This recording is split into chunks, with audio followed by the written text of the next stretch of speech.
Donald Trump ने जो statement दी है, एक तो वो उन्होंने इशारा दिया है कि वो प्यूटन के साथ कोई उनकी मीटिंग होने जा रही है, और उसमें उन्होंने एक और जो इम्पोर्टेंट बात कह दी है वो ये कह दी है कि यूक्रेन को अपनी ज़मीन छोड़नी पड़ेगी अगर जंग बंदी चाहते हैं।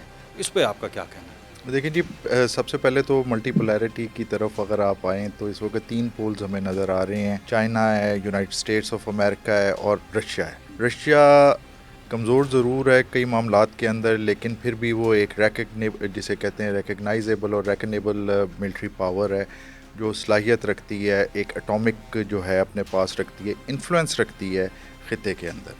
सो जो बाइडन का दौर था जो पीछे गुज़रा, उसमें हमने एक चीज़ देखी कि फ़र्स्ट जो ट्रंप का दौर था उसने बड़े अच्छे तरीके से चीज़ों को मैनेज किया और जो अमेरिकन मफादात थे उनको लेके चला। लेकिन जब बाइडन आया तो उसके अंदर हमें एक वो रेसिज्म का एलिमेंट बहुत ज़्यादा आया। बाइडन की मैं बात कर रहा हूँ कि मसलन जब बाइडन आता है तो अलास्का समिट में जिस तरीके से वैंग यी हैं और उसके अलावा कम्युनिस्ट पार्टी के नंबर 2 हैं फॉरेन पॉलिसी के, उनको अलास्का समिट में बुलाया जाता है, फिर मीडिया के सामने उनका ट्रायल किया जाता है, जो चाइना ने पसंद नहीं किया। इसी तरीके से क्योंकि बाइडन का जो बेटा है उसके ऊपर भी इल्ज़ामात रशिया के हवाले से करप्शन के कुछ आ रहे थे, तो हमने वहाँ पे भी एक उसका सख्त किस्म का मौक़िफ़ शायद उस चीज़ को कवर करने के लिए रशिया के साथ देखा।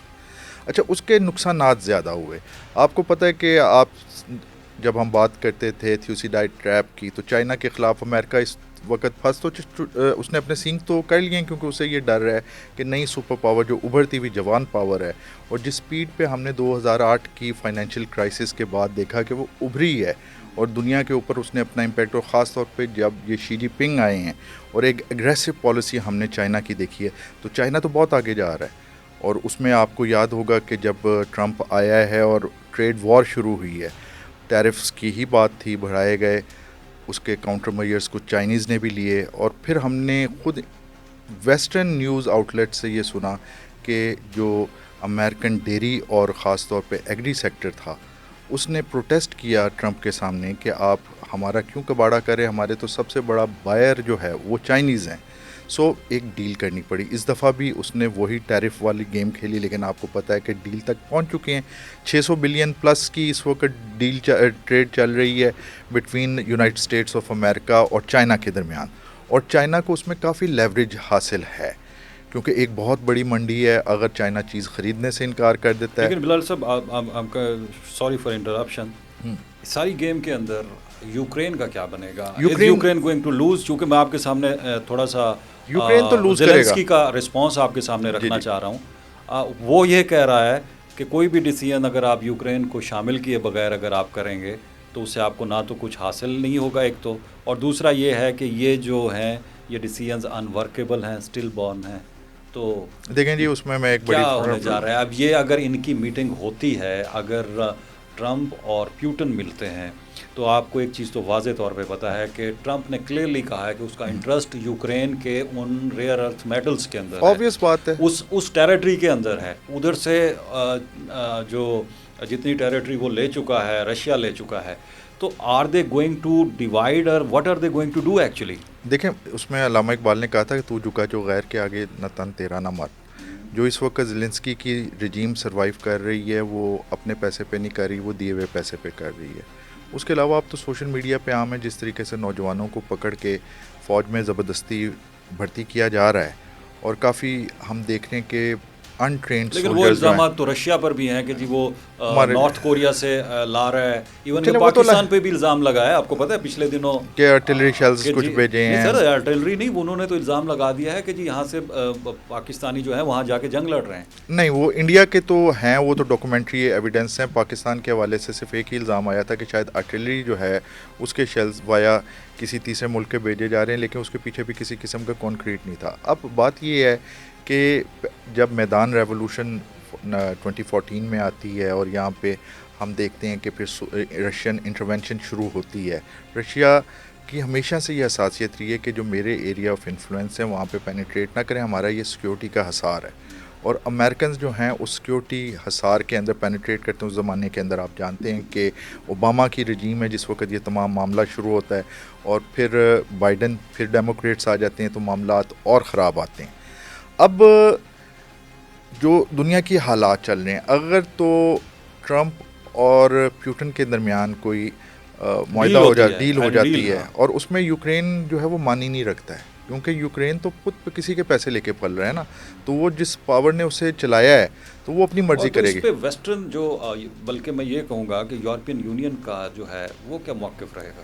यूरोपियन अगर सिंगल हैंडेडली ट्रम्प जो है वो कोई डिसीजन लेते हैं और नेटो के देखें उसमें को सिर्फ भी उसमें नहीं लेके आते, जर्मनी को, नेटो को तो ज़बरदस्ती डाला गया। रिएक्शन तो थोड़ा बहुत आ रहा है आपको पता है कि हम देख रहे थे कि जिस तरीके से यूरोपियन यूनियन कंबाइन एक बहुत बड़ा इत्तेहाद था, हिस्टोरिकल इत्तेहाद, यानी कि एक यूनियन थी, और उसके अंदर खुद अमेरिकन राइटर्स ने, रॉबर्ट केगन ने लिखा कि ये हमारे लिए एक बहुत बड़ा थ्रेट बन सकती है। तो बड़ा इफेक्टिवली अमेरिकन ने एक तो यूरोपियन यूनियन को न्यूट्रलाइज़ किया, जब आपका ब्रिक्सेट हुआ, बरतानिया निकल गया।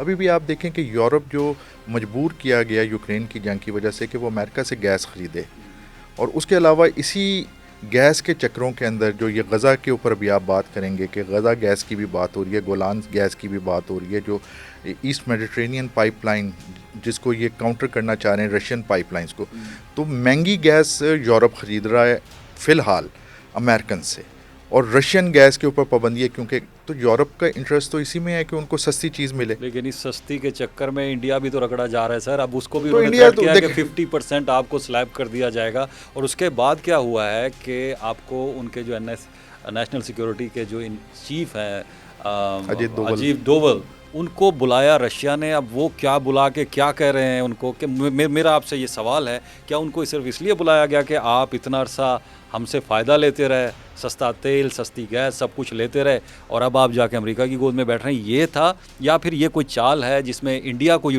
इस्तेमाल किया जाए? इंडिया बेसिकली जब से मोदी आया तो इसराइल का, आपको याद होगा कि जब हम साथ एक टीम के अंदर काम कर रहे थे एक चैनल में, तो हम अक्सर ये बात करते थे कि मोदी का आना बेसिकली एक ज़वाल है। तो हमने एक देखा कि एक ग्रोथ हुई, लेकिन वो ग्रोथ क्या रियल थी या फिर उसको काउंटर बनाने के लिए चाइना के, अमेरिकन और वेस्ट उसे कर रहा था। लेकिन मुझे एक बात बताइए यहाँ पे, मैं सो सॉरी, जी जी, कैसे हो सकता है कि आपका एक दुश्मन हो, एक जगह पे हो, उसको काउंटर करने के लिए आप एक उससे भी बड़ा दुश्मन या उसके बराबर का खड़ा कर देंगे, तो आप तो एक और कर देंगे? दुश्मन नहीं, किस तरह से आपको असल लगता में है? बात ये है कि जब कोल्ड वॉर ख़त्म होती है तो हम देखते हैं कि इंडियन इंक्लिनेशन, तो ये तो ब्लफ हुआ, तो ब्लफ हुआ ना, इंडिया के साथ तो धोखा हुआ ना। तो इंडिया ने भी तो धोखा किया ना, इंडिया ने भी तो धोखा किया ना, कि आप एक तरफ कह रहे हैं कि आप क्वाड्स के भी मेंबर हैं, फिर जब आपको ओकस बनाई जाती है तो ओकस के अंदर आप प्रोटेस्ट करते हैं कि हम एंग्लो सैक्सन नहीं, इसलिए फिर आपसे ये कहा जाता है कि चले हम ओकस के अंदर भी जो न्यूक्लियर सबमरीन्स की टेक्नोलॉजी जो बनाने की ऑस्ट्रेलिया के साथ कर रही हैं एंग्लो सैक्सन, आपको उसमें भी शामिल कर लिया जाता है। तो इंडिया दोनों जगहों से फ़ायदा लेना चाह रहा है, रशिया से भी लेना चाह रहा है और अमेरिका से भी लेना चाह रहा है। ब्रिक्स में भी शामिल है, ब्रिक्स में भी और है। रिसेंटली जो एक ब्राज़ीलियन एक प्रोफेसर ने कहा है कि जो इंडिया है, he is playing the role of a Trojan horse in BRICS. वो अमेरिका के मफादात के लिए, उसकी वजह क्या है? देखें अभी ये जितना लिया गया आप जो कह रहे हैं ऑयल लिया, इसके अंबानी को फ़ायदा हुआ है, और ये दो ख़ानदान हैं जो मोदी के करीब हैं, अडानी और अंबानी, उनको फ़ायदा देने के लिए रशिया का, जिन्होंने वो इंपोर्ट किया, उसे प्योरीफाई किया, फिर उसे एक्सपोर्ट भी किया। तो अमेरिका ये कहने पे हक बजानब तो है कि भाई हमने आपके साथ 4 फाउंडेशनल एग्रीमेंट्स ऑफ, जिसमें से बी का लास्ट 2020 के अंदर हुआ था, आपके साथ किया है, हम आपके साथ हर चीज़ में चल रहे हैं, और आप दूसरी तरफ हमारे दुश्मनों के साथ भी चल रहे हो और हमारे एक साइड पे हो ना। तो ये जो मुनाफ़क़त है बेसिकली, अगर इसमें आप देखें तो मोदी ने अपनी कद से बढ़ के, अपनी औकात से बढ़ के उसने किया। और उसमें एक मैं आपको बताऊं, मोदी का ज़वाल बेसिकली शुरू कब हुआ है? आपको याद होगा 2-3 साल पहले जब वो नज्जार को कत्ल किया गया है, और वहाँ पे कनाडा ने, और कनाडा में आपको मैं बताऊं, कनाडा में खालिस्तान की एम्बेसी उन्होंने खोल दी है, और वो एम्बेसी हुकूमत की इजाज़त के बगैर नहीं खुल सकती। तो एक साफ इंडिकेशन थी। एक उन्होंने एम्बेसी खोल दी, इधर से अमेरिकन प्रेसिडेंट ने ख़त लिख दिया है सर, उन्होंने ख़त लिख दिया है इसके खालिस्तान के जो रहनुमा हैं गुरु परमवंत सिंह को, कि आप हमारी तहवील में हैं, आप हमारी प्रोटेक्शन में है, नोबडी कैन, हम, हमारे लिए आज़ादी और प्रोटेक्शन जो है वो सबसे अहम है। खालिस्तान, मैं आपसे एक, बिकॉज़ यू आर एक इंटरनेशनल रिलेशन के स्टूडेंट के तौर पे मैं आपसे पूछता हूँ कि एक टेररिस्ट करार दिया गया इंडिया की तरफ से, एक बंदे को, खालिस्तान तहरीक को टेररिस्ट ऑर्गेनाइजेशन करार दिया जा रहा है, उसको अमेरिकन प्रेसिडेंट ये कह रहा है कि आपको हमारी प्रोटेक्शन हासिल है। और परसों वाइट हाउस में मीटिंग हो रही है खालिस्तानियों की, जो ट्विटर के अंदर वीडियोस उसकी आई हैं और हाई तो ये सारा क्या सिर्फ और सिर्फ आपको नहीं लगता कि सिर्फ प्रेशर बिल्ड किया जा रहा है मफादात के लिए? प्रेशर है, they want India to be their poodle. मैं बड़े सिंपल तो बात दैट करूंगा। Already is why they are just नहीं, अभी तो वो डबल गेम खेल रहे हैं ना, कि रशिया के साथ भी है। आप देखो ना कि गलवान के अंदर जब फैंटी चढ़ती है इंडियन आर्मी को, उसके बाद से चाइना का नाम लेते हुए रिलक्टेंट है मोदी, और अब जा रहा है वहाँ पे चाइना जा रहा है। क्यों जा रहा है? क्योंकि वो अमेरिका को सिग्नलिंग करना चाह रहा है, लेकिन अमेरिका को पता है, अब सुनने में आ रहा है कि अमेरिका के अंदर आपको पता है कि जो मेडिसिन जा रही है वो सबसे ज़्यादा इंडियन मैन्युफैक्चर जा रही है। टेक्सटाइल इनकी अभी से रोने लग गई है इंडियन। तो अमेरिका चाहता है कि ये अच्छा, इससे फिर एक और भी बात आती है, जो पाकिस्तान के साथ इस वक्त जो लव अफेयर अमेरिका का ट्रंप का चल रहा है वो भी टेम्परेरी है। ये बेसिकली रकीब के साथ मोहब्बत शो करके उसको तंग किया जा रहा है इंडिया को, ये कि तो भाई वही वाली सूरत हाल आप कह रहे हैं कि जिस तरह चाइना और इंडिया का हुआ था वही इंडिया और पाकिस्तान के साथ हो रहा है, आप ये कह रहे हैं। इसी लेकिन एक चीज़ तो आप देखिए ना सर, जो आप कह रहे हैं कि जिसका ज़वाल जो है वो काफ़ी अरसे से शुरू हुआ था, लेकिन जो ये रीसेंट वार हुई है और उसके बाद पाकिस्तान के साथ जो उसने पंगा किया और उसके बाद जो उसको जवाब मिला, और उसके बाद जो डोनाल्ड ट्रंप ने फील्ड मार्शल को वहाँ पे बुलाया और ट्रंप को और मोदी को भी बुलाया उसने। हमें जो अभी रिसेंटली एक अमेरिकी अखबार ने ये कहा है कि मोदी साहब को भी बुलाया। मोदी सिर्फ इसलिए नहीं गए कि उनको सामना करना पड़ेगा फील्ड मार्शल का वहाँ पे। Exactly. और इसका मतलब है कि अगर वो वहाँ उनको बिठाता साथ तो इनकी तो गई थी ना अपनी सारी सियासत। उसमें सबसे बड़ी बात ये थी कि दोनों की मौजूदगी में जो सवाल उठने थे, क्या मोदी साहब उसका जवाब देने की सबसे पहले तो वो सीज फायर वाला सवाल उठना था जो मानने को तैयार नहीं है। 34 टाइम्स जो है डोनाल्ड ट्रंप जो है वो दुनिया कैमरे के सामने कह चुका है कि ये मैंने किया, और अगर मैं ना रोकता तो हमें पता है कुछ जहाज गिरे थे। क्रेडिट देने को तैयार ही नहीं है सर उनको वो क्रेडिट, क्योंकि है ही नहीं क्रेडिट। असल में हुआ ये कि इंडियन जो जनता है ना, रूलिंग एलीट जो है वो बॉलीवुड से बहुत इंस्पायर्ड है। और अभी जो आप ड्रोन्स की बात कर रहे थे उस हम इसके ऊपर आते हैं सर। मुझे सिर्फ ये बताइए कि अगर ये डील होती है, अगर अमेरिका और रूस they agree on some win win condition है, तो you think it's a win win? It is win win for two superpowers. उसमें एक और आप बहुत जो है ना इम्पोर्टेंट पॉइंट जो है उसे ज़हन में ज़रूर रखें कि मल्टीपोलैरिटी 3 पोल्स।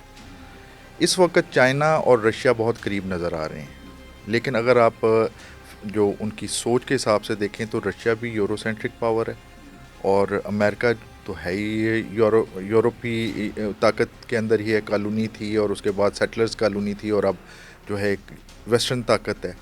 तो मैं अगर डोनाल्ड ट्रंप की जगह हूँ तो मैं कोशिश करूँगा कि मैं किसी तरीके से दूर करूँ रशिया को चीन के से, और मैं उसे जाल में फंसाऊँ कि जिसमें वो मेरे साथ जब डीलिंग में उसे सहूलियात दूँ, ताकि जब मैं चाइना के ख़िलाफ़ किसी चीज़ के ऊपर जाता हूँ कोई, तो उसमें हमें वो दोनों का भाईचारा ना नज़र आए। जिस तरह हमने देखा कि रशिया और यूक्रेन की जब जंग शुरू हुई है तो चाइनीज़ ने मदद की है, वेपन्स भी दिए हैं। इन ब्रॉडर पिक्चर जो आप बना रहे हैं, मुझे जो नज़र आ रहा है, आप ये कहने की कोशिश कर रहे हैं कि अगर जो रशिया जो है वो करीब हो जाता है अमेरिका के तो उनके मफादात पूरे होते हैं, वेस्ट के मफादात भी पूरे होते हैं। जो कंटेनिंग चाइना, जो कंटेनमेंट चाइना की जो पॉलिसी है उनकी सक्सेसफुल होती नज़र होती हुई नज़र आती है। Where does India stand here?